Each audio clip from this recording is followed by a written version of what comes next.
especialidad de Gestión Pública de la Facultad de Gestión y Alta Dirección. Es para nosotros un placer empezar justamente este miércoles de gestión pública con un tema que yo les diría que representa hoy día una de las reformas más importantes que está emprendiendo el Gobierno Nacional, el Poder Ejecutivo, y que tiene que ver justamente con calidad regulatoria, ¿no? Atendiendo en este caso las recomendaciones del grupo de la OECD justamente y los estudios que se desarrollaron en este caso para el gobierno. Probablemente algunos de los que vienen del sector público no conozcan la Facultad de Gestión y Alta Dirección. De hecho es una facultad Nobel aquí en la Universidad Católica. Hace poco cumplió 10 años, pero digamos esta facultad tiene una particularidad y es justamente la de atender la diversidad de las organizaciones. Tanto es así que dentro de la facultad hay alumnos que van a gestión empresarial, ¿no es cierto?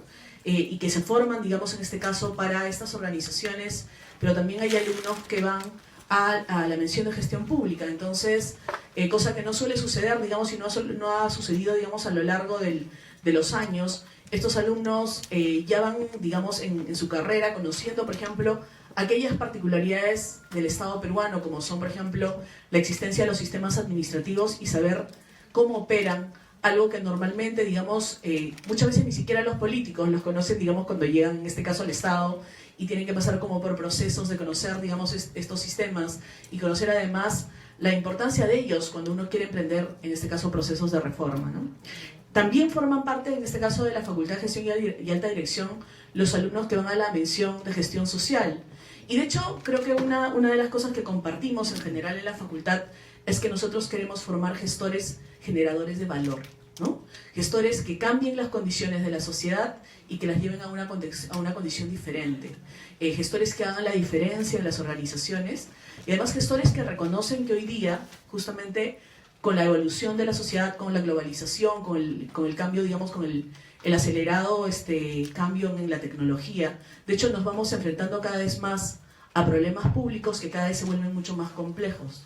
Tanto es así que en la literatura, ¿no es cierto?, se suele hablar mucho de lo que son los wicked problems o los problemas malditos, ¿no es cierto? Problemas que son difíciles de resolver justamente por su naturaleza y que requieren y demandan, de hecho, para su solución del concurso de diferentes actores. No solamente el Estado está, entonces, hoy día participando en los procesos de diseño de políticas públicas, sino que también empiezan a entrar a tallar una serie de actores que pueden ser la sociedad civil y a veces en la producción, digamos, de los servicios participan también organizaciones privadas.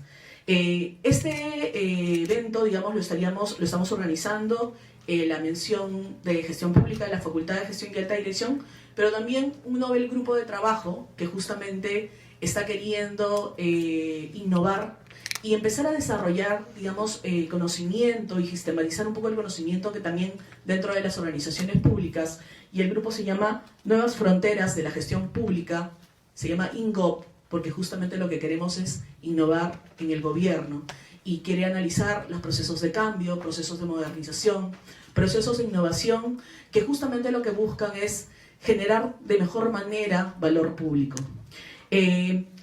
Para empezar, ¿no es cierto?, quisiera, digamos, invitar, porque justamente lo que queremos en este evento es ver de qué manera esta reforma, que es una de las reformas más importantes del Gobierno Nacional, que es la calidad regulatoria, digamos, está aportando a la generación de valor público. Y para ello quiero invitar como primer ponente al doctor Jansen Gutiérrez. Él es asesor principal del proyecto Apoyo a la implementación de las recomendaciones de la OCDE en el área de gobernanza de la cooperación alemana, GIZ. Él es experto en calidad regulatoria y asesor en el Parlamento Federal de Alemania, y él es PhD en Economía de la Universidad Libre de Berlín. Les pido por favor que le demos un fuerte aplauso.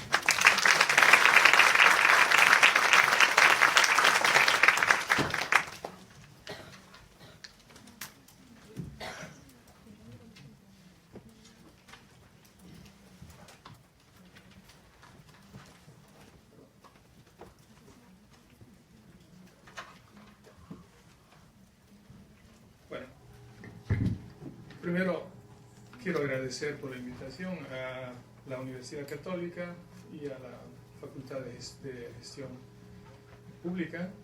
Para mí es un honor discutir ante la juventud aquí en el Perú, pero también veo aquí algunos colegas, lo cual me alegra mucho. Es en verdad, como en la introducción se dijo, un tema que tiene mucha importancia para el Perú especialmente porque está dando los primeros pasos en dirección hacia una mejora de calidad regulatoria. Obviamente siguiendo y construyendo en base a sus experiencias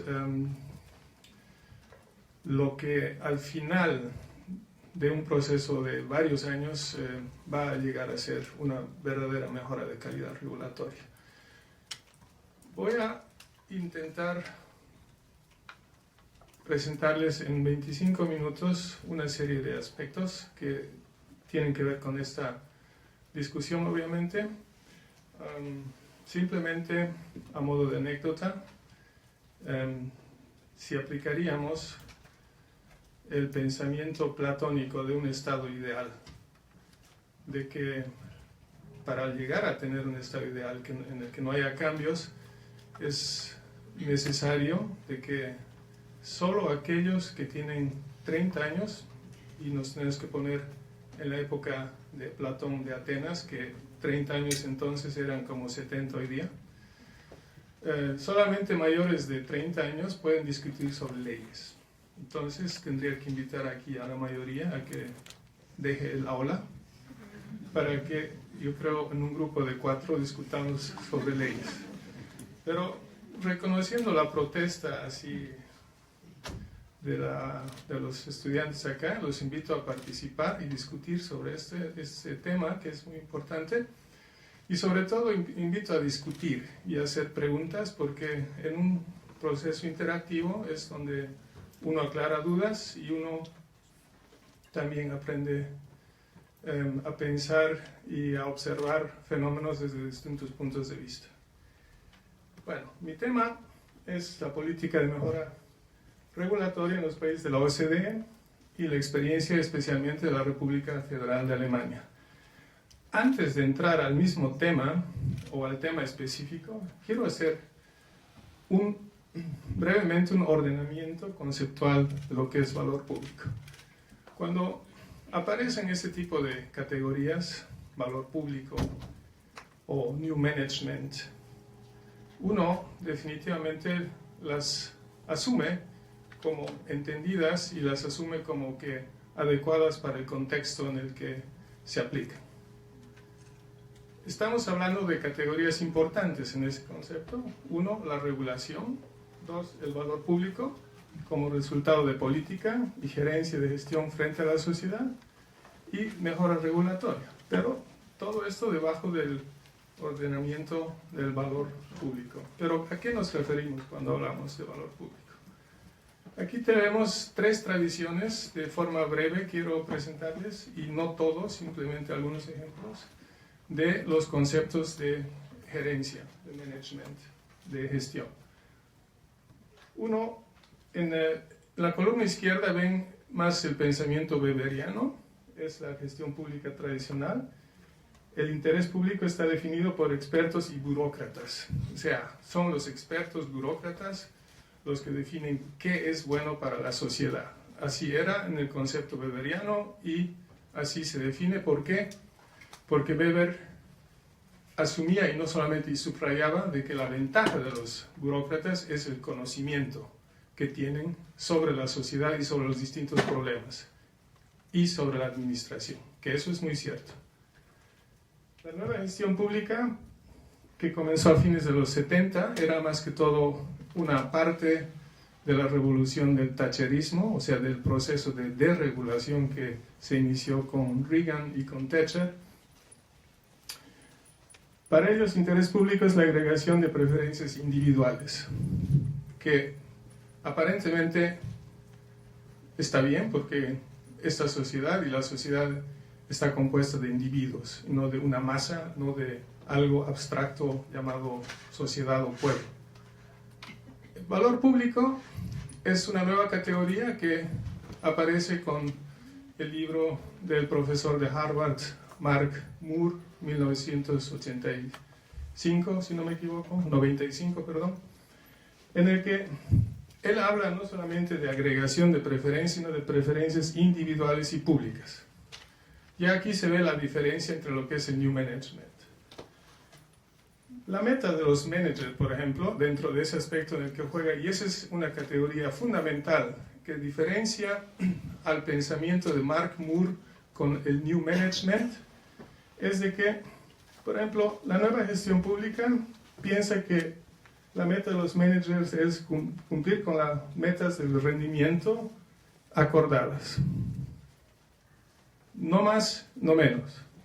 El valor público de Moore da un paso más adelante y esa es la verdadera diferencia entre esos dos conceptos, que responde a las preferencias de ciudadanos, usuarios, renueva mandato y confianza por mérito, garantizar la calidad del servicio público. O sea, ese es, en el fondo, Moore dice, se tiene que utilizar los márgenes de maniobra y libertad de acción para generar el valor público. ¿Ya? En el enfoque weberiano responde a las directivas políticas y los burócratas aplican lo que aparentemente se ha identificado como algo útil o bueno para la sociedad. El enfoque New Management obviamente critica el enfoque del valor público de ser solamente un instrumento retórico para defender la burocracia. En resumen, hay un camino muy largo de la gerencia tradicional de un tipo weberiano, viendo este aspecto del valor público desde el aspecto de la gerencia, al concepto del valor público. Reduciendo la visión weberiana a una oración, sería: nosotros solo sabemos lo que sabemos cuando necesitamos saberlo. Utilicé un pensamiento de Dave Snowen, es un galés investigador de management del conocimiento. La burocracia, en otras palabras, defiende el status quo hasta que se dan cuenta que ya no, que el tiempo del quo ha perdido su status. Y eso puede ser puede tardar mucho tiempo, y eso se ve especialmente dentro de la experiencia de la República Federal de Alemania, el momento en que se empezó a discutir sobre la mejora de la calidad regulatoria. Obviamente que los burócratas en los ministerios no veían por qué cambiar un sistema si es que lo que estaban haciendo funcionaba hace 100 años y seguía funcionando. Ahora, prestándome el pensamiento de Twain para describir el New Management, diría: no es peligroso lo que nosotros no sabemos, sino lo que seguramente sabemos, pero en verdad es equivocado. El New Management utiliza obviamente conceptos de la empresa privada. Eso se ve hoy en día también en el pensamiento de la sociedad, que cuando uno es un manager de una empresa grande, ya implícitamente tiene la capacidad y la cualidad de ser hasta jefe de Estado. Y uno me pregunta por qué. Son dos cosas completamente distintas, son metas completamente distintas la que uno percibe como jefe de Estado dentro de un marco político o como gerente de una empresa. Pero bueno, esto se aplicó, no diría ciegamente, pero muy dogmáticamente, con la intención de reformar el actuar y el accionar de las burocracias. Tal vez era un paso necesario, pero yo pienso que ha sido un paso corto también, porque estaba enmarcado dentro de un proceso de desregulación y de privatización que surgió muy fuertemente con el gobierno de Thatcher. Ahora ustedes, sobre todo los jóvenes, se preguntarán: ¿y qué es eso de malo que se privatice o se desregule? Si me imagino la mayoría de aquí ya nació dentro del sistema liberal que Fujimori impuso en el Perú. Bueno, eso se puede discutir. ¿Cuánto Estado se quiere para la sociedad, para la economía? ¿Cuánto Estado es bueno dentro de una burocracia? ¿Y cuál es el margen de libertad que estos deben tener para crear una sociedad justa? Pasando después a un aspecto más amplio, public value reduciríamos, por ejemplo, desde la visión de los gerentes de gestión, nosotros hacemos las cosas correctas, solo que nadie nos entiende, ¿no? Eso utilizando el margen de acción que ellos puedan tener, y es a lo que Moore exactamente exigía.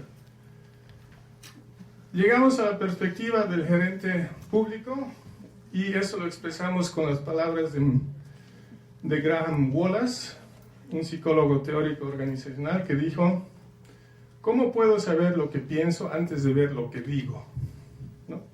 O traducido al Vox Populi, significa ver para creer. O sea, tanto desde el punto de vista de la gerencia, de gestión, como del público. O sea, ¿qué se hace y qué se define como valor público? Es definitivamente lo que el gestionador, el gerente de gestión, lo define como valor público. ¿Es esencialmente lo mismo lo que entiende el individuo en la sociedad o no?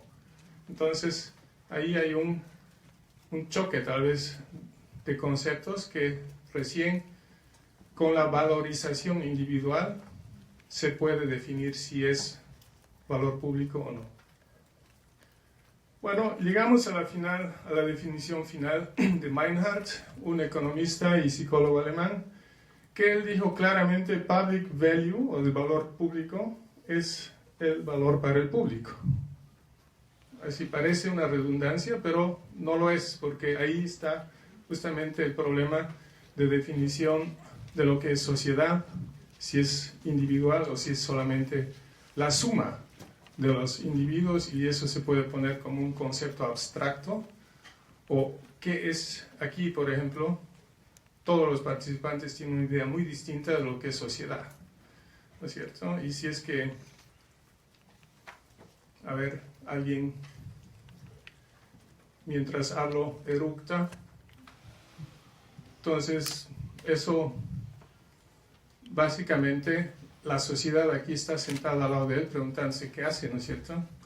Pero si es que uno sale de ciertos parámetros que uno define como normal dentro de una sociedad, entonces es eso lo que adhiere a diferenciar, a valorar lo que es el valor público o no.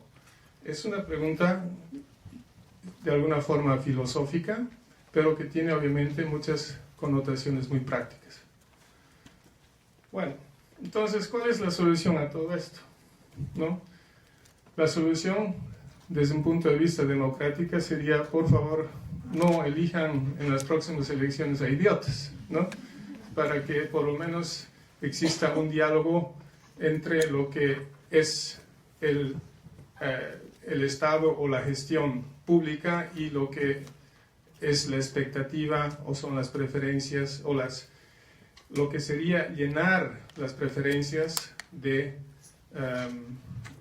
los ciudadanos, de los individuos.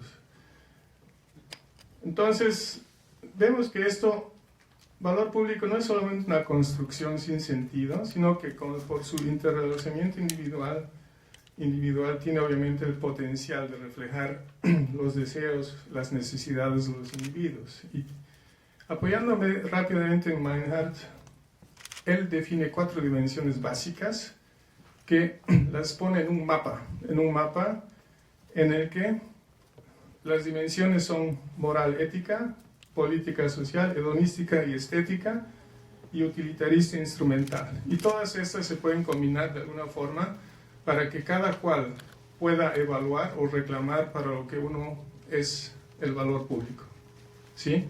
Pero esto, si bien es abstracto, en el aspecto utilitarista e instrumental, obviamente se puede tener como un parámetro de evaluación también de lo que la gestión pública podría hacer. Sí, esto es a la vez, es una dimensión de valorización, pero a la vez de evaluación. Bueno, ahora volviendo rápidamente a la definición de Gavin Kelly, Mulgan, Mears, británicos que escribieron una estrategia sobre el valor público para Inglaterra. Es el país donde con mucha más fuerza se ha perseguido la idea del valor público. Entonces, desde Alemania,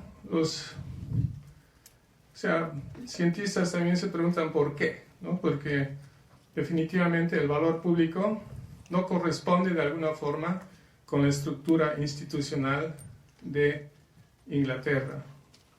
No sé si esto correspondería también en el contexto o entraría en el contexto de las instituciones y de las tradiciones del Perú.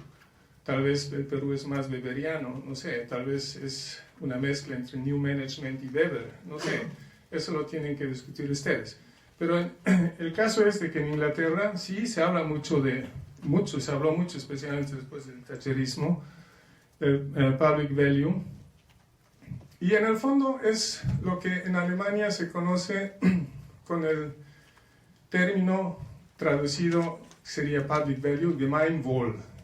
Ese término se lo usó prácticamente inmediatamente después de la guerra de los 30 años, hace 300 años. O sea, en el que, por ejemplo, las estaciones de policía de repente tenían que utilizar y hacer trabajos de creación de valor público para empezar a enmendar, a superar todas las destrucciones de esa guerra de los 100 años y que prácticamente tardaron 100 años en ser superadas. O sea, es un proceso completamente distinto de lo que se entiende entre public value en Alemania o en Inglaterra. Entonces ahí existe la duda si es que, por ejemplo, los ingleses con ese public value están de alguna forma queriendo introducir el concepto alemán de lo que se conoce hace 300 años y que se practicó de una forma muy consecuente, especialmente después de la Segunda Guerra Mundial, con la economía social de mercado.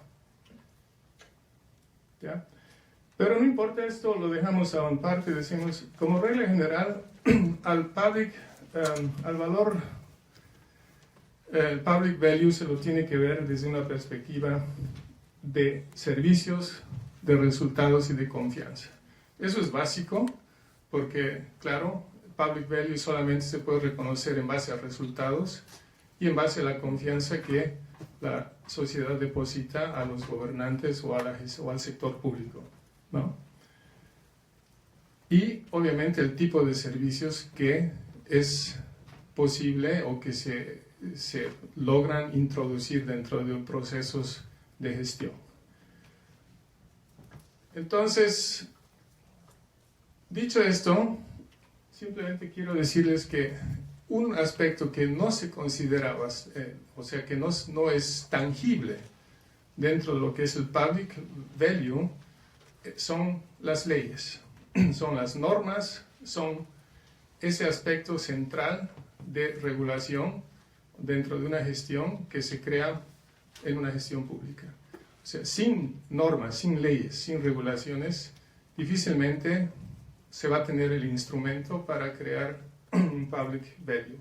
No estoy hablando acá ni una sola palabra, no estoy perdiendo, lo cual me duele como economista, del presupuesto de un país. Obviamente que sin dinero no se puede hacer nada.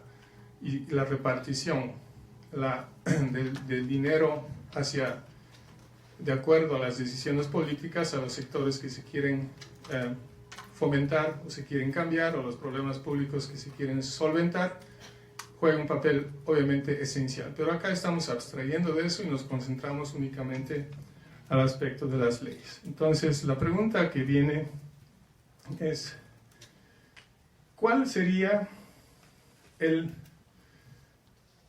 la conexión entre lo que es el public value y una mejora de calidad regulatoria? ¿Ya? Una mejora de calidad regulatoria, ¿qué implica? Desde el punto de vista de una regulación,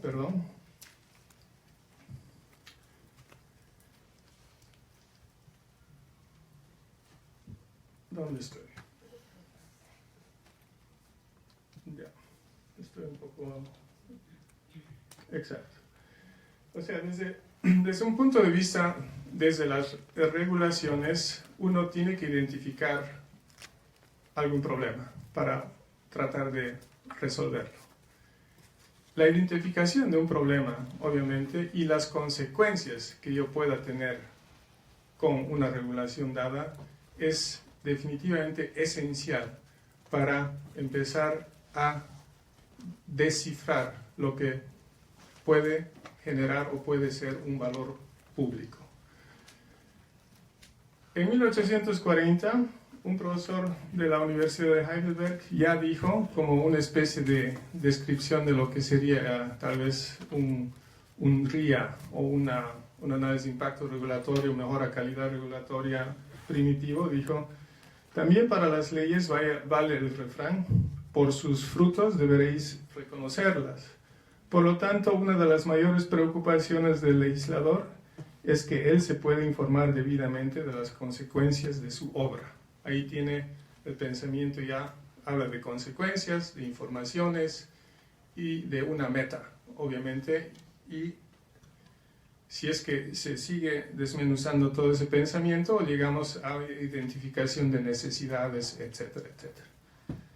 Ahora que estamos hablando al respecto, simplemente quiero pasar muy rápidamente a un problema muy práctico. O sea, cuando en Alemania se comenzó a discutir sobre la introducción de la calidad regulatoria, que fue un proceso muy largo de más de 35 años, comenzó en los años 70, y en cada década existían diferentes comisiones, diferentes iniciativas para mejorar el sistema regulatorio en Alemania. Primero para, por ejemplo, reducir la cantidad de normas, hacer una limpieza general de todo el aparato de leyes en Alemania, pero luego, de acuerdo a cómo avanzaba el proceso de integración con la Unión Europea, crecía también la necesidad de integrar leyes europeas a la legislación de Alemania, pero también responder de una forma muy proactiva y efectiva al desarrollo de la globalización. En otras palabras, la pregunta: ¿cómo reaccionamos como un país frente a una sociedad postindustrial para tener un sistema efectivo, un sistema que se adapte a las circunstancias y a las situaciones actuales y que además mantenga a Alemania como un país altamente competitivo? O sea, una mezcla, se podría decir la cuadratura del círculo, pero bueno, esa es la idea que se perseguía prácticamente desde el año, especialmente fines de los años 90, precedido por discusiones muy fuertes sobre desregulación. Interesante fue que en Alemania se utilizó la palabra desburocratización para iniciar procesos de desregulación y de privatización. Se tienen que poner en la situación de la sociedad alemana, que empezó a desarrollarse con una participación del Estado en la economía de por lo menos del 46% del PIB, algo que el Perú jamás lo alcanza, y posiblemente muy pocos países en el mundo, a excepción de los países escandinavos.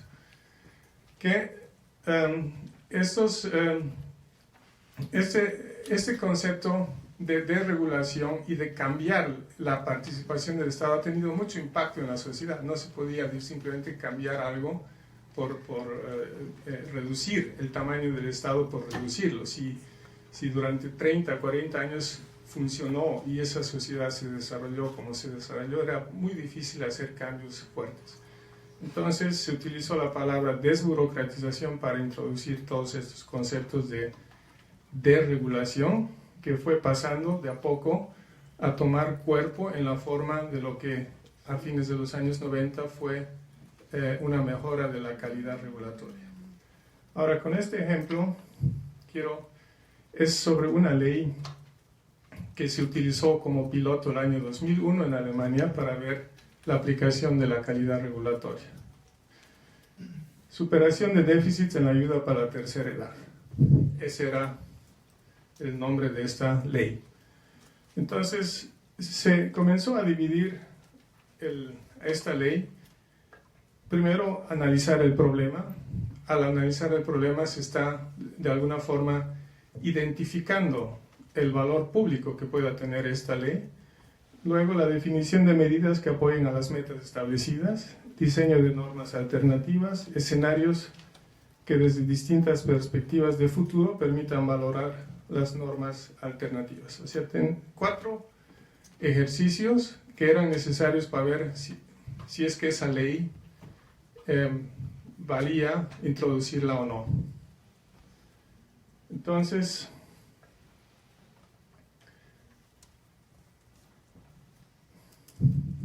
en este cuadro vemos los problemas identificados, el primer punto.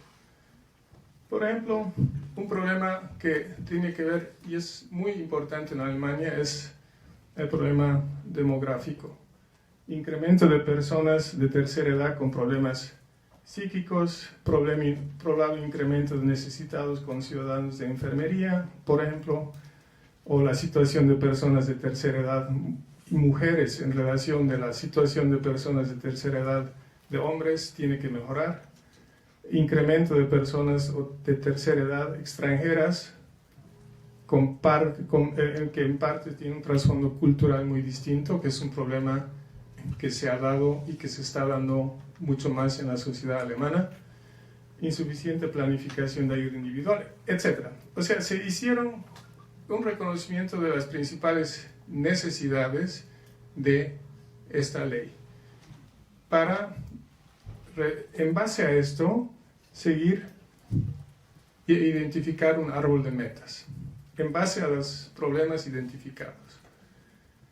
La meta, y aquí se puede decir el valor público de esta ley, que sería el objetivo, sería autodeterminación y autonomía de personas de la tercera edad, considerando el principio de género. Es decir, se quiere tener a gente de tercera edad que sea autónoma, se quiere tener que tengan que sea un envejecimiento con autodeterminación y que se considere el aspecto de género en este problema de la tercera edad, porque no solamente hay viejos, sino también viejas, ¿no? Luego se definen las metas, y se definieron las metas, 3 grandes metas. Una era mejorar el acogimiento de los intereses de los usuarios y usuarias, optimización de la infraestructura, mejorar posibilidades de participación de personas, y esto se fue obviamente desglosando de tal forma de que estas metas se las hagan operativas para lograrlas alcanzar, ¿no? Abajo se tiene como elemento importante mejorar prevención, mejorar establecimientos de cuidado y rehabilitación, fomentar un envejecimiento exitoso, es decir, un envejecimiento sano, y mejorar el entorno de cuidado. Luego, en base a esas metas identificadas, se identificaron también los campos y medidas de acción que apoyen a llevar a cabo y que apoyen justamente a realizar las metas identificadas. Tienen que ponerse a pensar que no solamente son 2 burócratas los que están sentados ahí discutiendo esto, sino es un grupo multidisciplinario del Ministerio de ¿cómo se llama? De la mujer, de juventud, etcétera, ¿sí? Son expertos externos. Es un grupo grande que empieza y discute justamente sobre todo lo que se está haciendo acá, sobre todo lo que ustedes los tienen acá. Es un proceso que puede durar días, puede durar meses, de acuerdo a la intensidad de este análisis. Bueno, ¿cuáles son los campos de acción para las metas que acabamos de decir? Y los aspectos importantes que influyen en cada meta, ¿no? Por ejemplo, aquí abajo en esta parte se puede ver cuáles, por ejemplo, son los campos de acción. La construcción de una infraestructura preventiva para la salud, información de riesgo para la salud, biografía o fomento de un envejecimiento exitoso, fomento de comunicación electrónica, fomento de habitabilidad intergeneracional. Acá, mientras uno vive en una ciudad con los abuelos, no tiene ese problema, ¿no es cierto? Pero en ciudades postindustriales o en países postindustriales como Alemania, ese sí es un verdadero problema porque no existen ya las familias tradicionales, etc. Luego, una vez que se fija estas metas y sobre todo los campos de medidas de acción, se pasa a ver las alternativas de esta regulación. Muy bien, nosotros tenemos la regulación 1, que tenemos cierto tipo de asunciones o de presunciones que hacen llevar a que definamos este tipo de metas, pero también hay otras alternativas. Entonces, se piensa en categorías de alternativa, ¿no? Entonces, aquí se hicieron 3 alternativas prácticamente, y en base a estas alternativas que se crearon escenarios, y así se crean escenarios. Por ejemplo, un escenario es que, perdón, ahí hay un número de más, es el 2040, no de 20.140. Yo estaría admirado de la estadística alemana, pero son solamente en 2040. Se asume que hasta el 2040 un número de necesitados para cuidados van a subir de 1,8 millones a 3 millones. ¿En qué se basa en eso? Esto se basó en un estudio que el Parlamento de Alemania pidió a expertos para ver justamente la evolución de de la relación de cuidados formales e informales para la tercera edad. Entonces, en base a esos datos se hacen escenarios. En el segundo escenario, aquí el primer escenario se considera que arreglos de los ciudadanos sin considerar cambios de potencial de cuidados, lo cual se lo considera improbable, así que no se pierde ni un número. En el segundo escenario se consideran cambios en la sociedad de matrimonios y familias debido al desarrollo demográfico, lo cual influencia el potencial informal de cuidados. Quiere decir que también se asume que la cuota de empleo de la mujer es constante. ¿Qué significa influencia el potencial informal? Significa que, por ejemplo, la cantidad de mujeres de 30 a 40 años, digo mujeres porque generalmente es sobre la que ellas cae el cuidado de personas de tercera edad, se iría reduciendo.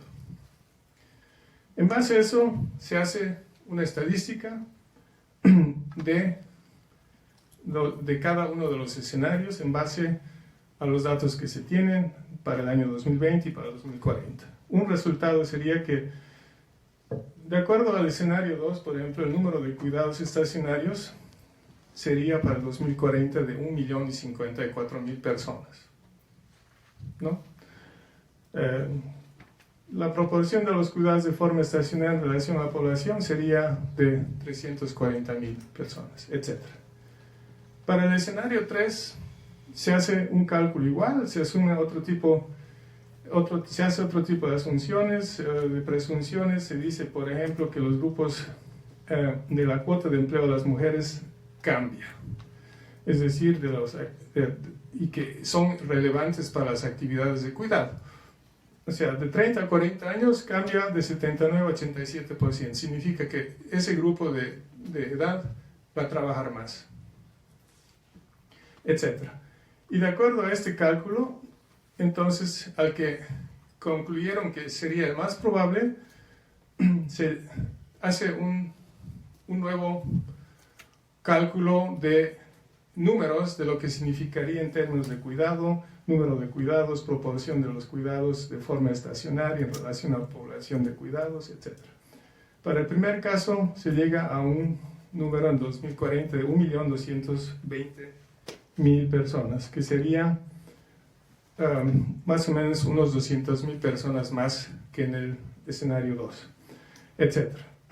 Y así se va haciendo una serie de cálculos y luego se hace un análisis de ponderación del beneficio que tiene y se hace en relación a escenarios, a distintos escenarios.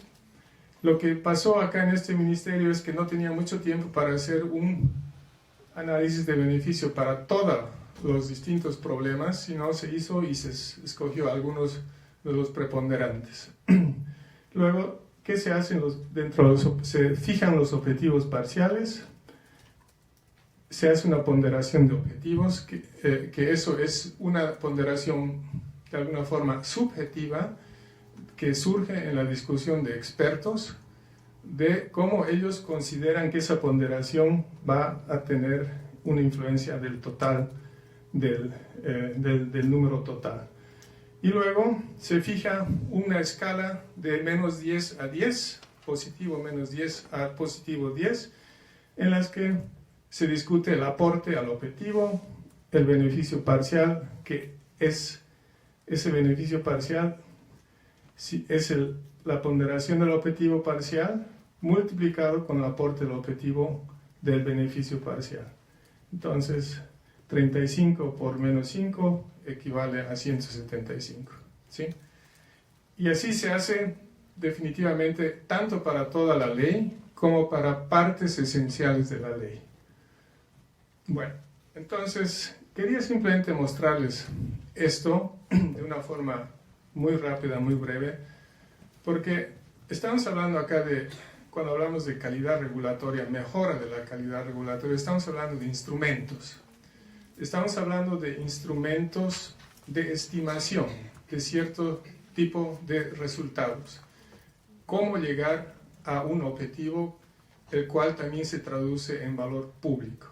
Entonces, para ello existe un aparato de estimación, es un aparato para aplicar esta calidad regulatoria, que obviamente significan procesos, significan instrumentos, significan métodos, significan instituciones. Y todo eso ha sido construido en Alemania en un proceso de 35 años y de a poco, especialmente a partir de 2005, con la creación del Consejo Nacional de Normas, que a partir de 2005 tiene a cargo de justamente verificar y validar y evaluar las leyes, primero desde el punto de vista de costos para la economía, luego para los ciudadanos, y desde el punto de vista ex ante y ex post.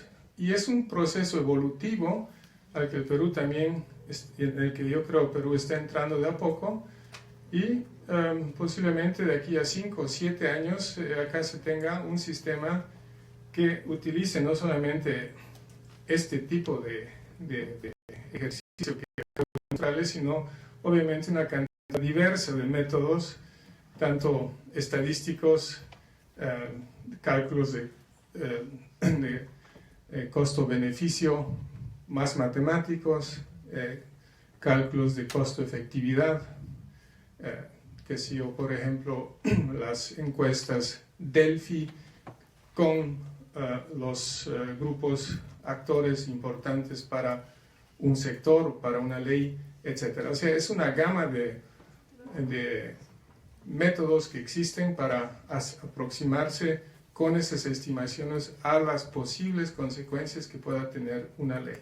Y todo esto se practica en los países de la OCDE ya prácticamente a partir de fines de los años 80 del siglo pasado, igual con una intensidad variada. No todo país ha introducido esto de un día para otro. Hay países que han estado en promedio 8 a 9 años.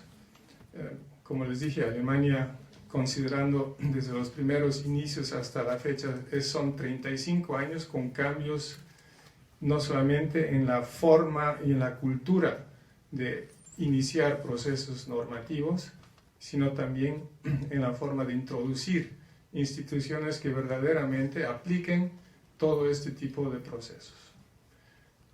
Aquí termino porque me está mirando ya mal, Luis. ¿Sí? Y creo que la siguiente es la doctora Robes. Y por favor, si tienen preguntas, con mucho gusto discutimos más tarde. Muchas gracias.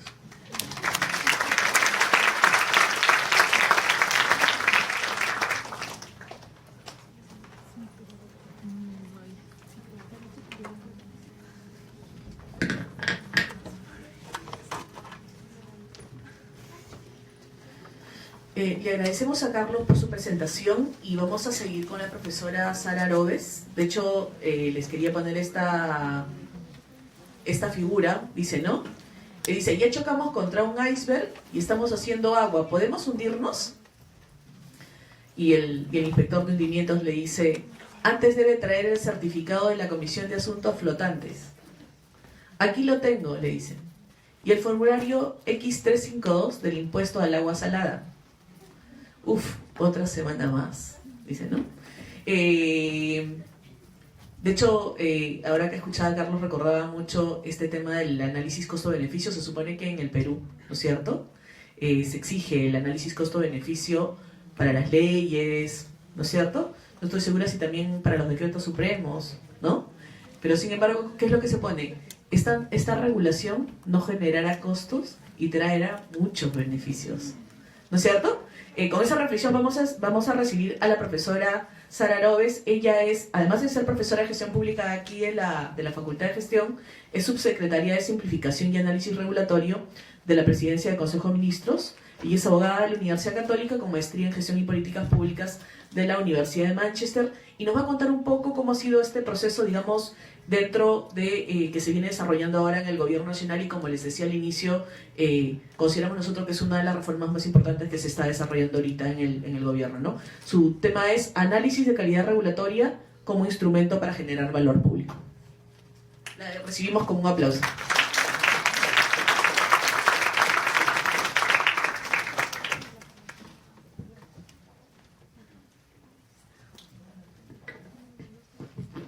Bueno, muchísimas gracias. Muchas gracias a la Facultad de Gestión, al Grupo de Innovación Gobierno, ¿verdad? INGO. Felicitaciones y me da mucho gusto estar con ustedes para compartir esta reforma y además vincularlo con uno de los temas del curso, que es la generación del valor público. También me alegra ver a muchos de mis alumnos. Muy bien, muchas gracias por venir, aunque sabemos que había, digamos, ciertas condiciones, pero nada, vamos a empezar con la presentación. La estructura de esta presentación tiene que ver con la regulación de nuestra vida, por qué es importante una regulación de calidad, y luego lo que es el análisis de calidad regulatoria, de acuerdo a lo establecido en el Decreto Legislativo 1310. Quiero hacer una introducción un poco en la línea de lo que mencionaba el doctor Carlos Jansen, que nos da un panorama, digamos, de lo que es el valor público, las diversas teorías, para luego entrar, digamos, en la regulación, el instrumento del análisis de calidad regulatoria, y en qué momento de esta reforma el gestor público, el director público se pregunta ¿y dónde estamos generando valor público? ¿No? Que es, digamos, el eje central de las intervenciones que justifican también la existencia del Estado.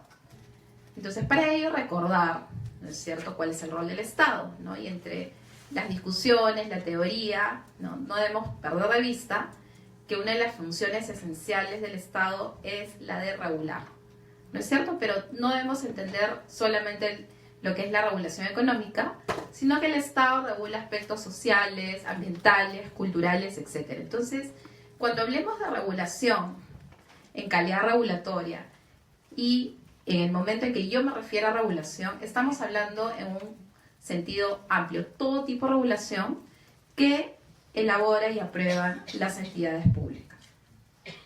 La regulación es nuestra vida, ¿no?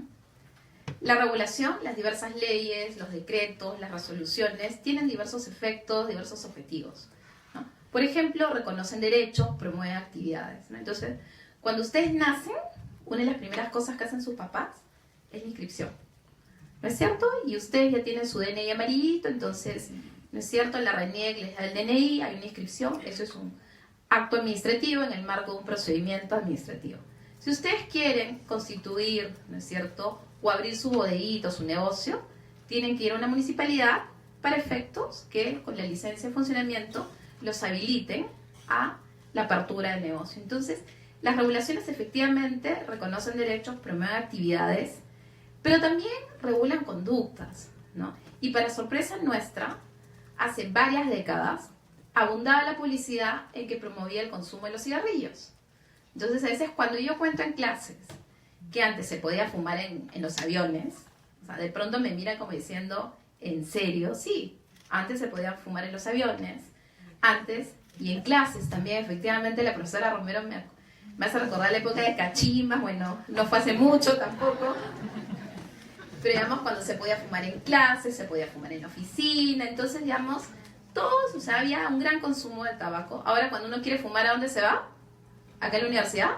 Afuera, ¿no es cierto? Estás totalmente espectorado del campus universitario, ¿no? Entonces, la publicidad, o sea, si miramos hace 20, 30 años, había una fuerte publicidad del consumo de tabaco.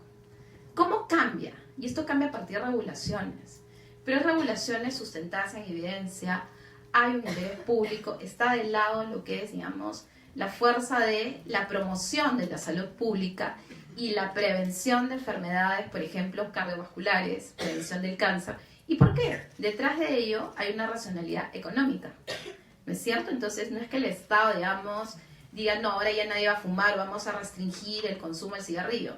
No, porque el Estado, las instituciones públicas, lo que hacen son estudios en los cuales se determina que es mejor prevenir, empezar campañas de prevención y restricción del consumo de tabaco, ¿no?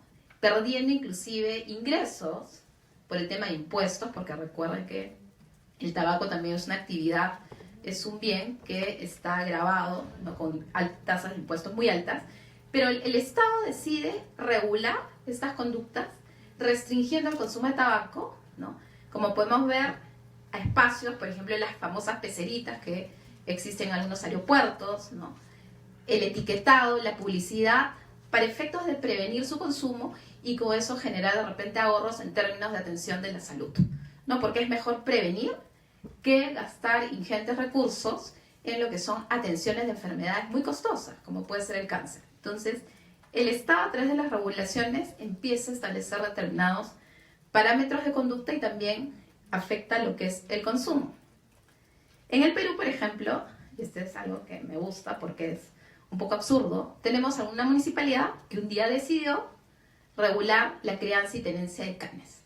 Entonces, una municipalidad nos dice a todos nosotros, a los ciudadanos, que de pronto en tu casa no puedes tener más de 2 perritos. ¿Y ustedes saben por qué?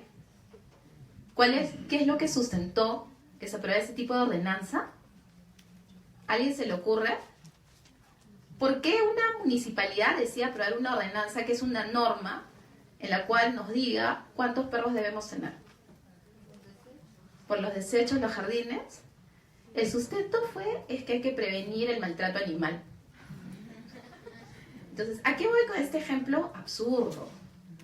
¿No es cierto? Es a lo que mencionaba Carlos, los problemas públicos. La regulación es un instrumento de política pública. Entonces, cuando regulamos, ¿no?, el fondo del asunto es qué problema público queremos abordar, resolver. Entonces, esto no resuelve el maltrato infantil, ¿no es cierto? Es una norma absurda, ¿no es cierto? Que lo único que hace es restringe derechos, ¿no? Porque las personas podemos decir cuántas mascotas, cuántos perros podemos tener en nuestra casa, pero no está resolviendo lo que supuestamente se quería, ¿no? Que era evitar el maltrato animal, por ningún lado. Al contrario, lo único que genera es mayor burocracia y genera un registro de canes en la municipalidad y costos.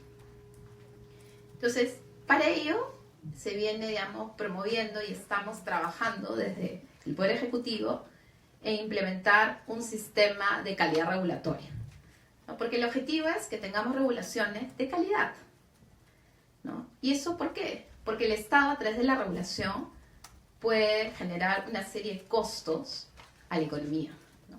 Entonces, la regulación es esencial para el funcionamiento de la economía, de la sociedad, pero a veces la mala regulación genera cargas desproporcionadas, sobrecostos, ¿no? Entonces pensemos, como puso Giselle el ejemplo de la figurita del hundimiento de Titanic, que de pronto nos empiezan a pedir un montón de formularios, formatos, que no tienen ninguna necesidad.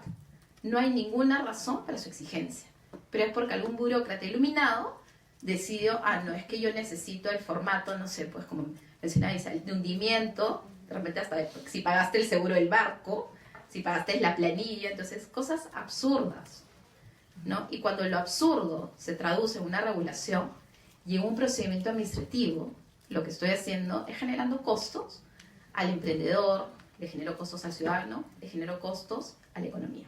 Entonces, ¿cuál es el gran reto que tenemos en calidad regulatoria?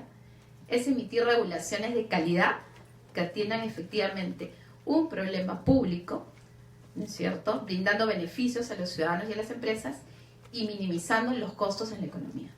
Toda regulación genera costos. Costos para la empresa, para el ciudadano, costos para la administración pública porque necesita implementar esta regulación. Entonces, cuando tenemos este cliché, la presente norma no robará gastos al Estado, mentira. Por supuesto que roba gastos, ¿no? Lo que sucede es que la mala práctica en la formulación de normas en el país nos ha conllevado a simplificar un aspecto tan importante como saber cuánto cuesta realmente una regulación, cuánto le cuesta a la empresa, cuánto le cuesta a la persona, cuánto le cuesta a la economía y cuánto le cuesta a la administración pública implementar. Entonces, eso, digamos, es la razón para qué regulamos, ¿no?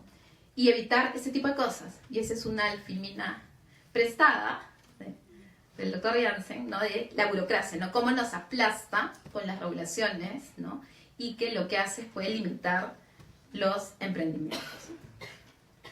Voy a entrar a lo que es el análisis de calidad regulatoria, que es una de las reformas más importantes, que tiene como sustento, digamos, los diversos instrumentos, metodologías de los sistemas de calidad regulatoria, como por ejemplo el análisis de impacto regulatorio. Veamos la experiencia alemana. Ellos lo que hacen es evalúan, digamos, las propuestas normativas, la necesidad de la regulación. Nosotros estamos un paso todavía bastante atrás. Todavía no entramos a hacer evaluaciones respecto a un proyecto de regulación.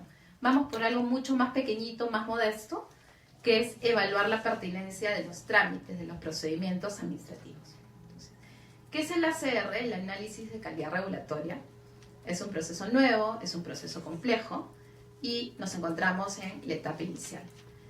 La norma que nos faculta se aprobó en el 2016, a fines del 2016. El año pasado, en julio, aprobamos lo que es el reglamento, se aprobó la metodología, se aprobó un cronograma. ¿Y a qué se aplica, no? ¿Dónde se aplica el análisis de calidad regulatoria? Nuestro objeto de evaluación y de análisis son los trámites, los procedimientos administrativos. ¿De acuerdo? Entonces, este análisis lo realiza la entidad, lo revisa una comisión multisectorial, presidida por la Presidencia del Consejo de Ministros, está el Ministerio de Economía y el Ministerio de Justicia. ¿Cuál es el objetivo? Simplificar y determinar las cargas administrativas de los procedimientos administrativos. Entonces, lo que queremos es determinar cuánto cuestan, digamos, los costos que generan estos trámites a los ciudadanos y a la empresa, ¿no? Porque nacen de una regulación. Este proceso lo que hace es revisa todo el stock de procedimientos administrativos vigentes, pero también revisa las propuestas de creación de nuevos trámites. Entonces miramos dos frentes, lo existente, lo vigente, el stock, pero además revisamos toda propuesta de regulación que contenga la creación de nuevos trámites. Y este es un proceso continuo. Entonces el análisis que hagamos hoy va a ser revisado de acá a 3 años para ver efectivamente los resultados, si ha habido beneficios con relación al determinado trámite y cuáles han sido sus costos. Entonces, objetivo nuevamente, simplificar, eliminar procedimientos administrativos, trámites, sus requisitos y determinar las cargas administrativas. Nuestro reto es concluir a diciembre del 2018 con la revisión de 4.000 trámites en el stock.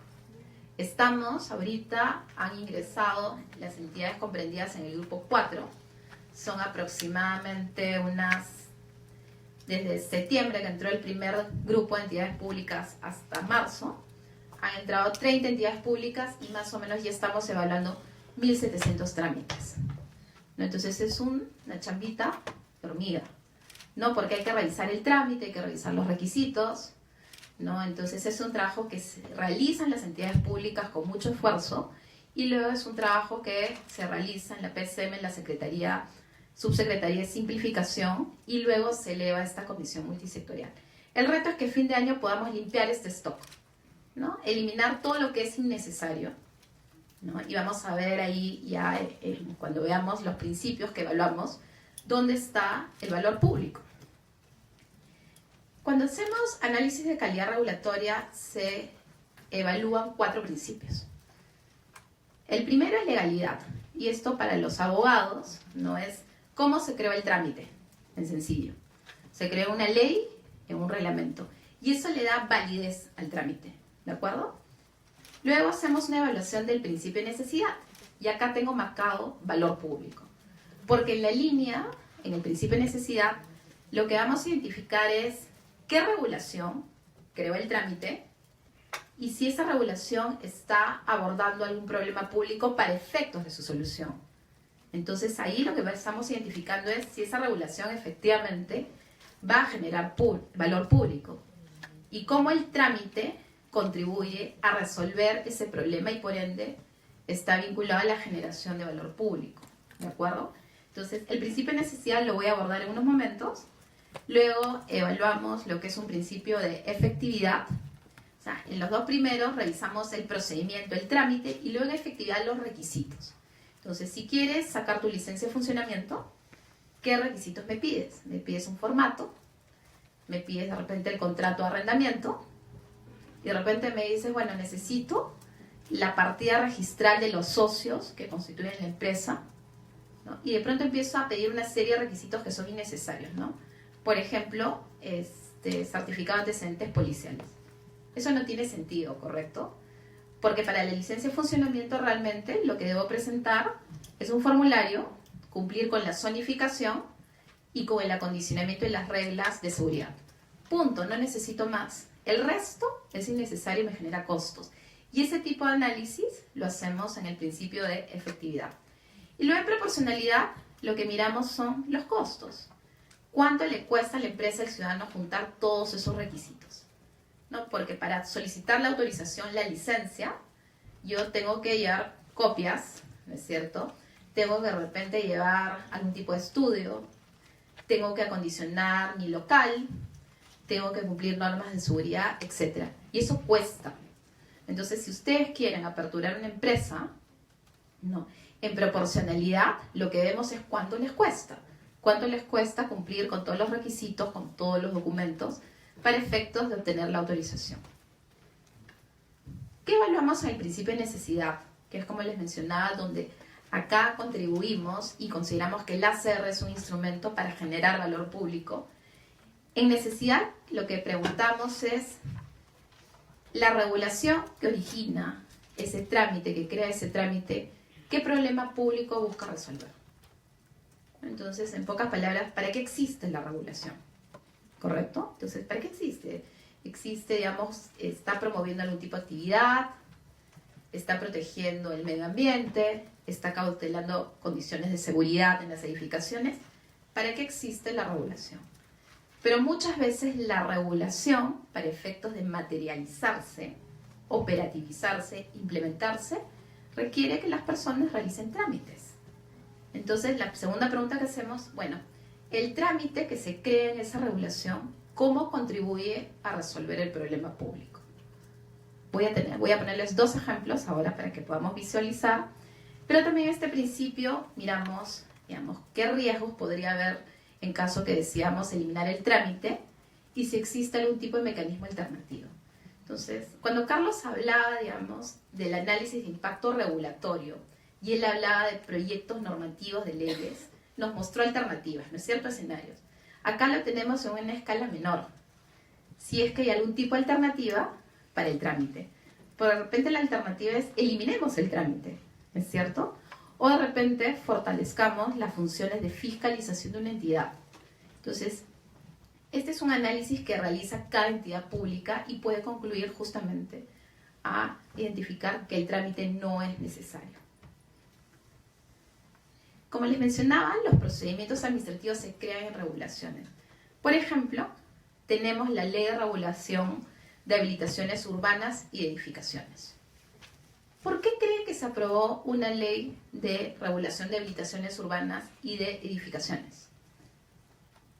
¿Uno puede construir libremente en el Perú? Bueno, hay un sector informal, ¿no es cierto? Eso es inevitable. Pero yo puedo agarrar y decir, yo voy a construir mi edificio como quiera. No, ¿no es cierto? Entonces, ¿por qué es importante tener este tipo de ley? Porque el Estado en el fondo lo que está buscando es garantizar la seguridad de las edificaciones, que se cumplan determinados estándares, determinados parámetros, ¿no? Entonces, el Estado lo que hace es aprueba una ley, con estas características, con muchas complejidades. Pero el fondo es, lo que quiere es reducir los riesgos, riesgos de colapsos de las edificaciones. Entonces ahí, digamos, este tipo de regulación, lo que empieza es la generación de valor público en términos de que contemos con edificaciones seguras, ¿no es cierto?, que cumplan determinados estándares y efectivamente que haya confianza en las edificaciones, y podría haber también un efecto positivo en el mercado inmobiliario, ¿no? Porque el Estado regula y cómo, digamos, operativiza esta ley a través de un procedimiento administrativo que es la licencia de construcción.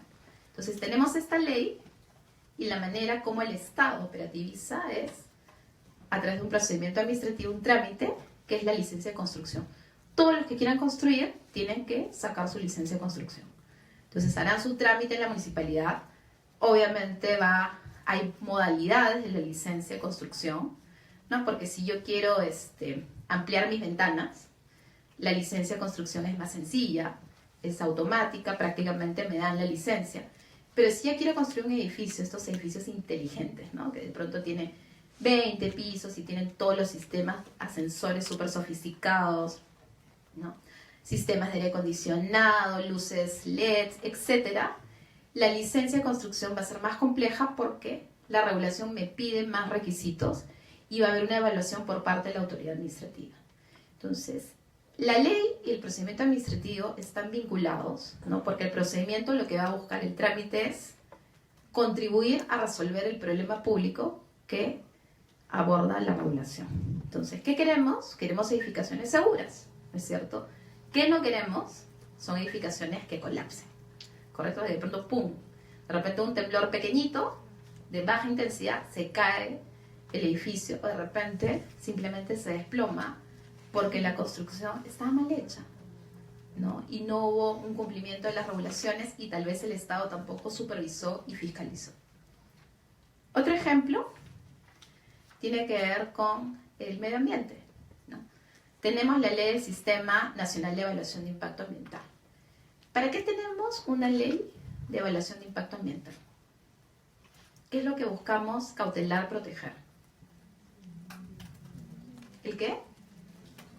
El medio ambiente, ¿no? Que no hay una degradación del medio ambiente, ¿no es cierto? Que no se, digamos, empiece a afectaciones negativas, ¿no es cierto? Destrucción del medio ambiente, los bosques, de los ríos, etcétera, frente a proyectos de inversión. Entonces, sí, estamos a favor de los proyectos de inversión, pero para que ellos se lleven a cabo, ¿no es cierto?, se necesitan cumplir con determinados estándares, regulaciones, condiciones. ¿Y cómo se materializa esta ley? ¿Cómo se operativiza? A través de un procedimiento administrativo, un trámite, que es la evaluación de impacto ambiental. ¿No? Porque el que quiera, digamos, invertir y generar un proyecto de inversión extractivo de recursos naturales, ¿no es cierto?, lo que tiene que hacer es presentar su estudio de impacto ambiental y la autoridad competente, ya sea el Ministerio de Energía y Minas, ¿no es cierto?, o de repente el Ministerio de Comercio Exterior y Turismo, de Vivienda, va a hacer una evaluación para ver cómo se mitiga y cómo va a ser el tratamiento frente a una afectación al medio ambiente. Porque toda actividad humana genera afectación al medio ambiente, en más o menor grado. Lo que acá se busca es evitar el grave daño ambiental. Y obviamente los instrumentos ambientales tienen categorías. Pero nuevamente, el valor público que hay detrás, ¿no es cierto?, de la regulación, es cómo generamos, cómo preservamos el medio ambiente, cómo, digamos, no afectamos el desarrollo sostenible de un Estado y de próximas generaciones. Y la manera como se instrumentaliza es a través de un trámite, un procedimiento administrativo. Y estos aspectos son los que evaluamos en el análisis de calidad regulatoria cuando les preguntamos a las entidades ¿y cuál es el problema público? Y lamentablemente ese es un problema, porque a veces no es fácil identificar el problema. O sea, nosotros después de haber revisado muchas fichas, nos damos cuenta que una de las principales carencias que tenemos es no hacemos una buena identificación del problema público. Y eso, digamos, nos lleva a reflexionar que cuando hacemos regulaciones ¿realmente sabemos para qué estamos regulando? Si realmente estamos abordando o buscamos resolver un problema público y si estamos generando valor público con la regulación. Porque de repente estamos haciendo todo lo contrario y estamos generando mayor informalidad o actividades ilegales, ¿no? Entonces, ¿qué queremos con ese tipo de digamos, de normas ambientales, preservar, cuidar el medio ambiente, que se desarrolle, digamos, que sea un aprovechamiento sostenible el mismo, y evitar, digamos, todo lo contrario, ¿no? La depredación, la contaminación, que además incide, por ejemplo, en el caso de la Amazonía, a través de la contaminación de los ríos, la afectación de la salud de las diversas comunidades de la zona. Entonces, para eso existen las regulaciones y para eso existen los trámites cuando se trata de hacer este tipo, por ejemplo, de evaluaciones. Entonces, lo que les mencionaba, ¿no? Si tenemos una mala regulación y un procedimiento administrativo costoso y engorroso, podemos generar un efecto negativo. Informalidad, ¿no es cierto? Es muy costoso ser formal, es muy costoso sacar la licencia, ¿no es cierto?, los permisos, o también generamos actividades que lindan con la ilegalidad, ¿no? Dos mensajes finales para terminar, si estoy bien con el tiempo. El principio de necesidad del análisis de calidad regulatoria, al evaluar la regulación que lo origina o propone el procedimiento, permite identificar si se está generando valor público. Entonces, eso es lo que preguntamos a los funcionarios, de los servidores. O sea, esta regulación que crea el procedimiento, bueno, ¿qué es lo que busca atender, resolver y cómo el trámite está contribuyendo a resolver, ¿no es cierto?, ese problema público? Entonces, hay una relación con relación a si la regulación genera o mejora el bienestar, promueve actividades económicas, ¿no?, genera emprendimientos, etc. El ACR, en la aplicación y evaluación del principio de necesidad, nos permite identificar si el procedimiento administrativo contribuye a resolver un problema público. Entonces, esta reforma que venimos impulsando busca eso, ¿no? Empezar a cambiar la manera como se van generando regulaciones, que pensemos que toda decisión pública que se traduce en una regulación, en un trámite, tiene un impacto en la vida de las personas, ¿no? Tiene un impacto en la sociedad, en la economía. Entonces, hay que pensar adecuadamente qué es lo que estamos desarrollando. Gracias.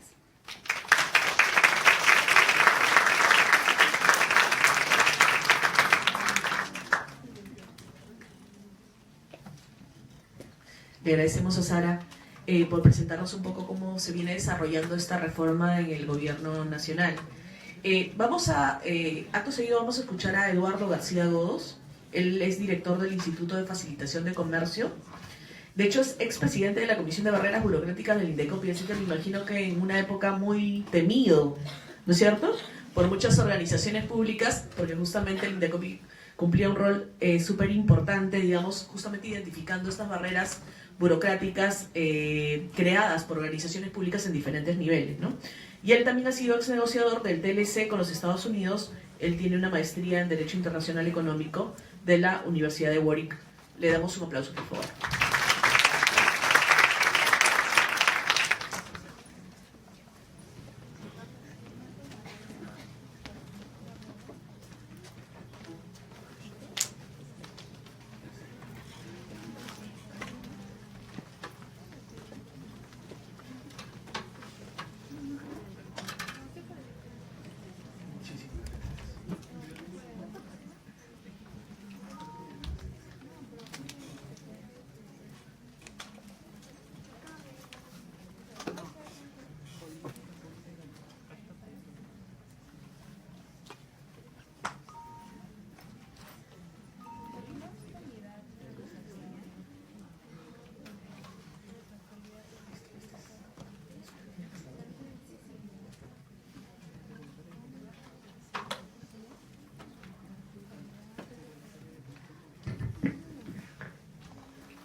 Bien, muy buenas noches a todos los asistentes. Gracias por la gentil invitación a este importante foro. Bueno, no puedo comenzar sin antes decir que regreso a esta aula después de 23 años y es un placer compartir conocimientos con ustedes. De hecho, los felicito por esta iniciativa y no es por estar vinculado a este proyecto o a estos temas, pero de veras que el impacto que tiene estas políticas, estas medidas de análisis de calidad regulatoria, pues van a cambiar el escenario de la regulación en el corto plazo. De hecho, ya esto está funcionando, es decir, ya se están sometiendo a estos análisis distintos trámites del sector público y pues están advirtiendo una serie de ineficiencias. De hecho, que el propósito, creo que eso no lo mencionó Sara, voy a ser bastante discreto, sin duda, en cuanto al trabajo de fondo que está haciendo, pero de hecho la intención no es mutilar normas o procedimientos, sino más bien hacer correcciones. Y creo que residualmente, pues si hay algo que no debe existir porque es una mala regulación, pues se eliminará. Sin embargo, se están dando las oportunidades para que precisamente esto mejore. Es interesante porque además es la primera vez en la historia del Perú, y no estoy exagerando, es la primera vez en la historia del Perú que se hace un trabajo de estas características, porque pues en realidad nunca hubo una metodología rigurosa que evaluara y se preguntara el porqué de la existencia de una regulación o un control. Y eso es precisamente lo que se está haciendo ahora, pues está generando una turbulencia a nivel del sector público que, bueno, no sale mucho a la luz, pero tengan la seguridad de que existe, pero solo puede traer consecuencias positivas para todos. Yo voy a presentarles brevemente en estos 20 algo minutos una serie de data e información. Disculpen si es que de repente voy muy rápido, pero mi interés es compartir absolutamente todo lo que yo pueda haber visto en estos años en materia de regulación. Creo que es la mejor contribución que podemos hacer con ustedes, jóvenes, es precisamente acortarle las brechas del conocimiento y de la experiencia en cosas que actualmente se están haciendo. Entonces, mi perspectiva probablemente va a estar un poquito orientada al comercio exterior, pero para esos efectos es absolutamente irrelevante porque los principios que descansan sobre los controles finalmente son neutrales, sea una transacción comercial o sea una operación de venta interna. Finalmente, los estados se dedican a mitigar o ver qué riesgos existen para facilitar el comercio de una mercancía o la ejecución de una actividad económica. Entonces, parto por decirles que en principio el comercio es libre. Nuestro país, como ustedes saben, ha adoptado una política de libre mercado que finalmente es sobre lo que descansa nuestra sociedad. Entonces cualquiera debería poder hacer cualquier actividad económica, pues hacer una bodega, una firma de consultoría, prestar un servicio, etc. Y eso en principio es libre. También puedo comerciar cualquier producto que quiera y en principio también es libre. Y eso me lo ampara la Constitución y este famoso decreto legislativo 757. Igual quienes no sean abogados creo que están en el deber de conocerlo porque finalmente es la infraestructura legal de la libertad económica en el país. Entonces, ¿qué significa la libertad de iniciativa privada? Pues que no hay una restricción de actividades, hay una igualdad de trato, obviamente, tengo que permitir a todos los actores que ingresen al mercado en igualdad de condiciones, hay libre competencia, la propiedad es privada, sin duda, por lo menos, claro, existe propiedad pública, pero de hecho se promueve mucho la propiedad como posesión de activos, y la libertad de las decisiones empresariales.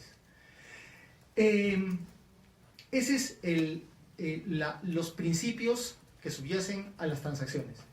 En materia de comercio exterior, y justamente decidí introducir esta figura, dado que ustedes, o la mayoría de ustedes, están vinculados a temas de gestión, y este es un modelo de gestión por procesos, que es lo que actualmente se toma como principio para efectos de ver dónde regulo, ¿no? Entonces, como ustedes saben, proceso, conjunto de actividades mutuamente relacionadas, donde pues existen entradas, inputs y finalmente se obtienen resultados. Este resultado, para vincularlo a lo que ha estado comentando Carlos y Sara, pues debería estar asociado con ese valor público que se intenta proteger. Entonces, existe un concepto que actualmente está muy vigente, que es la facilitación de comercio. Es un tema que, no obstante que está en acuerdos internacionales, es un principio también que pues se rige la el proceder de la actividad pública, lo que se busca es que existan reglas transparentes, estandarizadas, armonizadas, y que pues sean de fácil acceso a los actores económicos. En este caso, ¿por qué lo menciono? Porque a lo largo de una transacción o de una actividad económica siempre existen controles a lo largo de toda la ejecución de esta actividad. Puede ser en la entrada, en este caso, por ejemplo, yo cito la parte de transporte, porque en la parte del transporte, por ejemplo, que es la entrega de bienes, pues existe mucha regulación. Y por acá, escondidos, están los distintos controles de permisos para funcionar. Permisos para funcionar, permisos para vender, permisos para importar. Entonces, lo que intenta el análisis de calidad regulatoria es precisamente pues que estos controles, estas reglas, cumplan ciertos estándares de eficacia y eficiencia que logren un adecuado balance entre aquel interés público que intenta proteger y otro interés público que también está asociado a la libertad de transacciones. Entonces, volviendo un par de slides anterior, la iniciativa privada es libre, puedo comercializar cualquier producto, puedo emprender cualquier actividad económica, sí. No obstante, existen actividades reguladas y productos regulados. En este caso, me voy a referir específicamente a la parte de salud porque ha sido uno de los aspectos más polémicos y es donde quizás se ve este enfrentamiento que existe entre estos dos valores.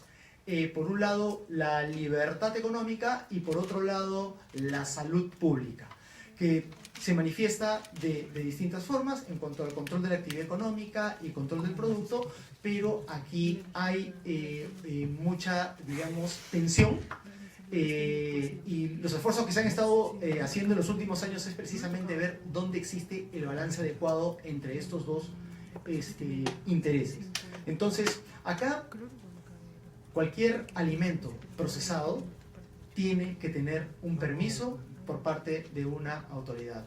Los snacks, los chocolates, el agua que ustedes tienen, si ustedes ven la etiqueta detrás de ese producto, hay una palabra que se llama RS, Registro Sanitario. ¿Qué quiere decir eso? Que ese producto ha sido sometido a un examen documentario por parte de una autoridad y la autoridad decide que ese producto es o no inocuo. ¿Qué es inocuidad? Pues es la aptitud de cualquier producto de ser consumido por el ser humano.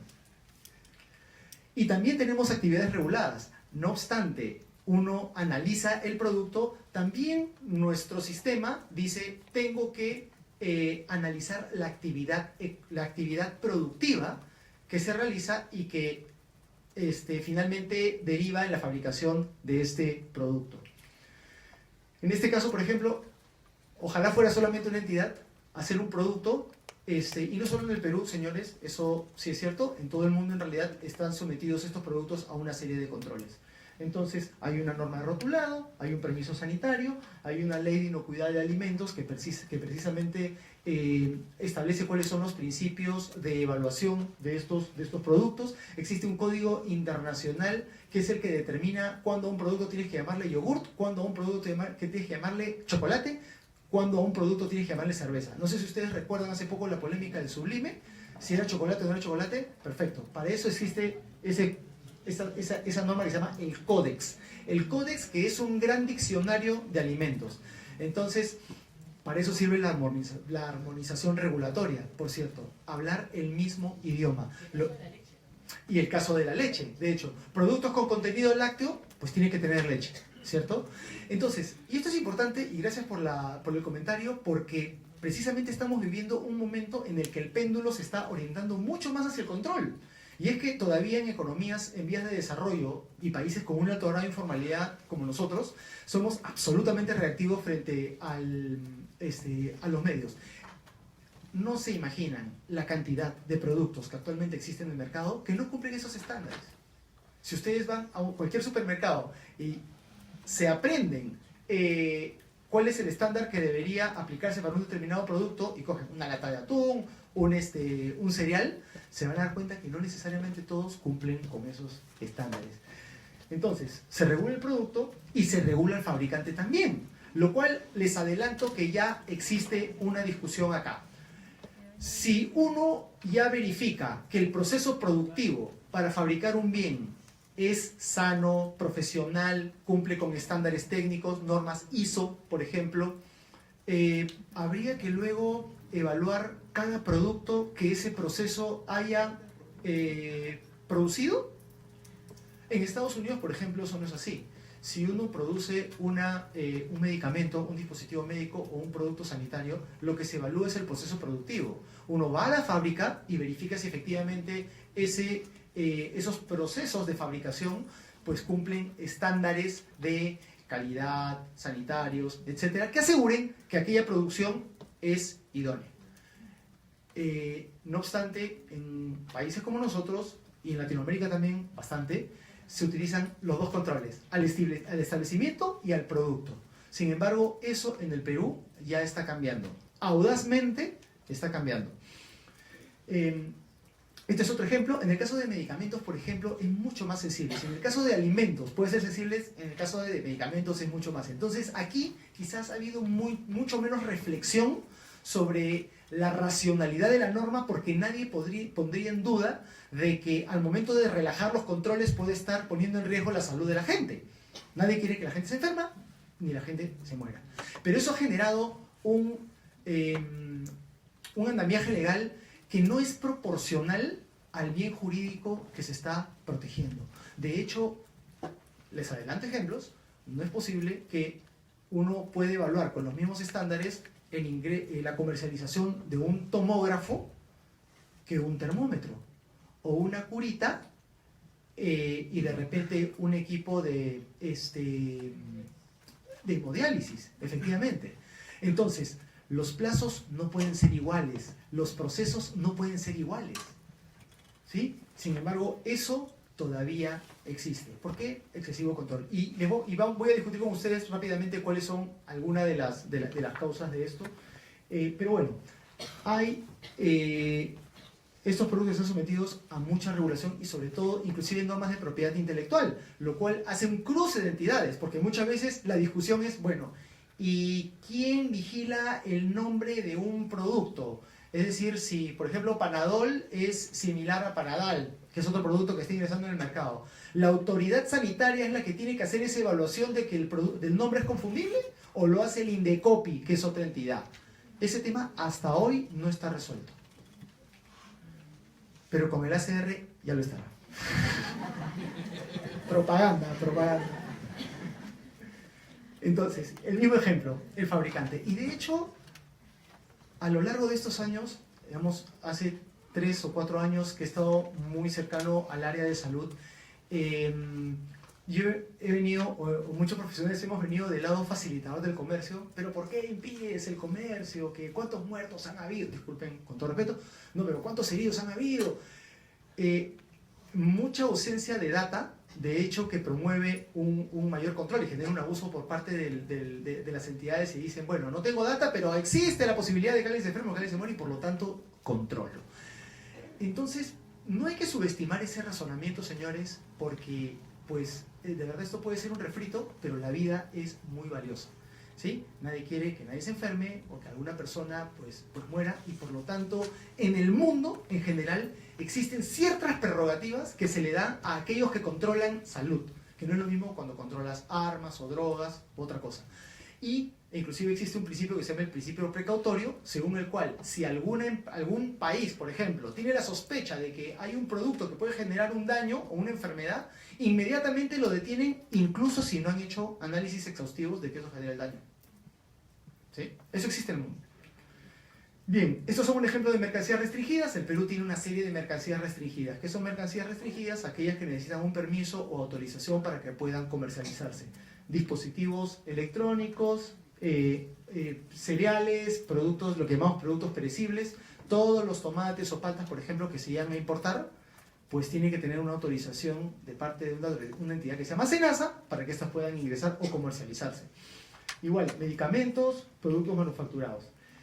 En el caso de salud, justamente, como les decía, esto pues va de un lado a otro, pero la regulación es bastante frondosa, dispersa y por lo tanto genera mucha confusión. Se ha pasado por muchos regímenes de cambio de reglas, algunas veces pro comercio, algunas veces pro control o pro inocuidad. Entonces, ahora yo diría que estamos en un escenario medio neutral, porque hubo una regulación que más bien se volvió muy liberal, muy libre, relajando un poco el control, pero estos fenómenos mediáticos recientes generaron una reacción en la fiscalización de las autoridades que pues ha generado algo de turbulencia. Pero ¿cuáles son los principios que rigen a esto? Pues en salud uno busca que la alimentación, hablando de alimentación, sea saludable, segura, con arreglo al Códex, que es este gran diccionario de medicamentos y de cumplimiento de estándares para los alimentos. Existe una responsabilidad social de la industria, que tienen que producir alimentos saludables, inocuos y aptos para el consumo. Ustedes deben haber escuchado esa norma de la ley saludable, que pues a veces los industriales se horrorizan, ¿no? Dicen, oye, pero el Estado, ¿por qué tiene que exigirme cómo tengo que producir las cosas? Hay otro bien jurídico importante, quiero reducir la obesidad. No quiero que los niños coman tanta azúcar. Incluso hasta extremos de decir, no promociones un producto que induzca al niño a comprarlo. Igual, no sé si ustedes han visto los huevitos Kinder, ese es el ejemplo que siempre pongo. Caso real, por cierto, ¿eh? Caso real, un juguete dentro del chocolate. Entonces, ves al niño obsesionado por comprar el juguete, eso va a cambiar. Y en Chile, ya pasó. En Chile, los huevitos Kinder tienen una cobertura de plástico blanca que no permite ver la promoción. Se dice huevito. Listo. De chocolate. ¿Cuál es? Ahora, y tiene que haber decisiones basadas en evidencia científica. Y de hecho, esto aquí en el Perú no es muy riguroso. Hay una ausencia de data importante por parte de las autoridades que no permite ver realmente cuál es el riesgo. Uno a veces presume de que ciertos productos generan daño, pero no hay evidencia de que eso efectivamente genere daño. Y es por eso que, ante la duda, mejor controlo. Y como pues nadie quiere arriesgarse, el afectado es el usuario, la industria. En el caso de comercio lo que se está buscando, es decir, el otro lado del interés público, la competitividad, transparencia y participación, facilitación de comercio, simplicidad. De hecho, el ACR no busca que el régimen de control o las regulaciones sean menos, sino que sean mejores. Muchas veces mencionamos de que inclusive puede haber más regulación. Yo diría que no importa en tanto esa regulación pues sea una regulación eficiente que genere valor agregado, basada en evidencia y que haya pasado su ACR o su análisis de calidad regulatoria. Entonces, aquí son algunas entidades que regulan este tipo de productos. DIGEMIT en materia de dispositivos, medicamentos, productos sanitarios, DIGESA, alimentos y bebidas, útiles de escritorio y residuos sólidos. Ustedes dirán, pero útiles de escritorio, me faltó poner juguetes. ¿Juguetes por qué? Porque en todo el mundo hay una preocupación por el nivel de plomo en la pintura que va a los juguetes. Eso mata. Y les digo una cosa, hace 2 semanas leí un artículo que en Estados Unidos todavía sigue siendo una preocupación. Y se van a sorprender con lo que les voy a comentar, pero en el mundo de lo que le llaman los reglamentos técnicos, es decir, que son regulaciones pero que generalmente tienen un impacto en el comercio exterior, es decir, para poder importar pilas, por ejemplo, tienes que demostrar de que ciertos productos no emiten tóxicos, ¿no?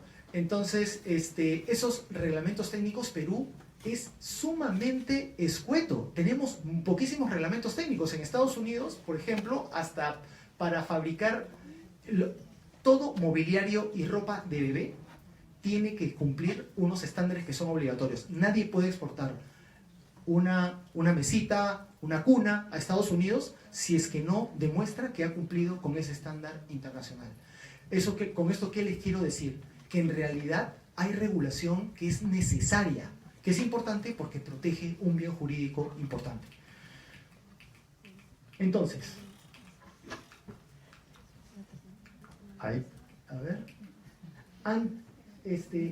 con mucho placer cambié esta diapositiva. Antes decía RIA, cuando ni siquiera lo teníamos.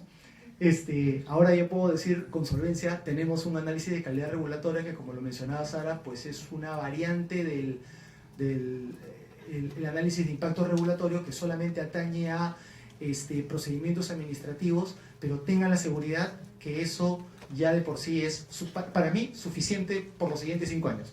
Hay muchísimo trabajo que se está haciendo porque se está revisando todo el stock normativo de los trámites. Ese es el control ex ante, ¿sí? El control posterior, es decir, una vez que la norma era emitida y estaba en el mercado, generalmente esas revisiones de la coherencia de la norma lo hacía el Indecopi o lo hacías ante la propia entidad o lo hacías en el Poder Judicial. Inclusive yo pensaría, aunque mis amigos de Indecopi van a matar por lo que lo voy a decir, pero es la verdad, el análisis de calidad regulatoria podría hacer prescindible una comisión de barreras burocráticas, porque de hecho que va a eliminar la fricción regulatoria. Y no está mal. Ustedes saben que la creación de la comisión de barreras burocráticas en realidad es un híbrido que no existe en ninguna parte del mundo. El Ejecutivo controlando a otras normas del Ejecutivo. Esto lo hace el Poder Judicial normalmente. Ahora, fue una buena solución y una solución pragmática, sí, pero necesitaba lo primero. Si yo emito y tengo un buen filtro de normas, no va a ser posiblemente necesario un control posterior. Problemas comunes, falta de revisión de lo que es restringido. A veces uno dice, oye, ese producto genera riesgo, ¿no? Bueno, no sabes, ¿no? Tienes que, de hecho, ver si es o no, si requiere algún tipo de control.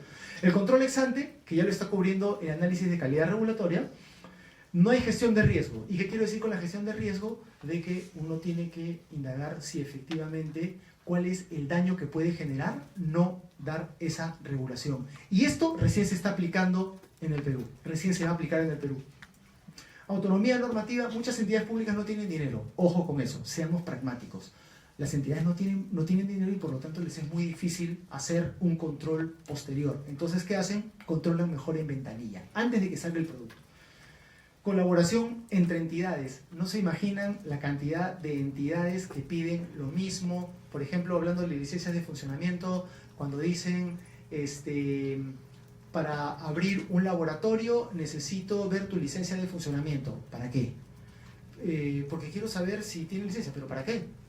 Tú tienes que revisar solamente si el proceso productivo de un laboratorio cumple los estándares de calidad. El hecho de dónde está ubicado es un problema en la municipalidad. Esa es otra cosa. Eso también, el análisis de calidad regulatoria ayuda a filtrar. Ocúpate de los temas de tu competencia. Diálogo desarticulado con el sector privado. Esto es un tema que va a enriquecerse, pero gran déficit de la confección normativa es el desconocimiento de cómo se hacen negocios. Y eso es un gran defecto. Yo no puedo regular aquello que no conozco. Si es que los procesos productivos que avanzan muy rápido, innovan, se crean nuevas formas de fabricar productos, pues no los conozco, no puedo saber dónde están los puntos de riesgo. Este solamente, lo voy a pasar rápidamente, este es un modelo de gestión de riesgos en el cual con el ACR va a ayudar a identificar si realmente se hacen evaluaciones que determinen cuáles son los problemas y los riesgos que el control debe hacer. Esto lo encontré, bueno, también es un estándar internacional, es una norma ISO que no se conocía mucho que existía y que podía ser aplicable a cualquier entidad pública que quisiera hacer una regulación. Y una de las cosas importantes es que exige diálogo y conocimiento y diálogo con la empresa. Bien, para terminar, solo unos principios de facilitación del comercio. ¿Por qué menciono este tema? Porque cuando uno habla de transacciones, comercio, actividad económica, pues no está desconociendo que hay un interés público que proteger. Lo que se desea es que ese interés público efectivamente cumpla con ciertos estándares para no volver gravosa o muy cara esa transacción y al final pues no genera el beneficio que se espera. En la Organización Mundial de Comercio, por ejemplo, hay una de las provisiones habla sobre elegir la medida menos restrictiva al comercio. Lo que está diciendo acá es evalúa dentro de tus múltiples alternativas aquella que sea la menos onerosa al comercio. Pero eso significa también de que tienes que vigilar y ser digamos, estar atento a cuál es el interés público que se protege. Y gestión de riesgos, vinculado a lo que decía anteriormente, no podemos hacer un control eficiente si no conocemos con certeza y base científica cuál es el riesgo al cual estamos sometiendo esa actividad económica. Y bueno, cumplí.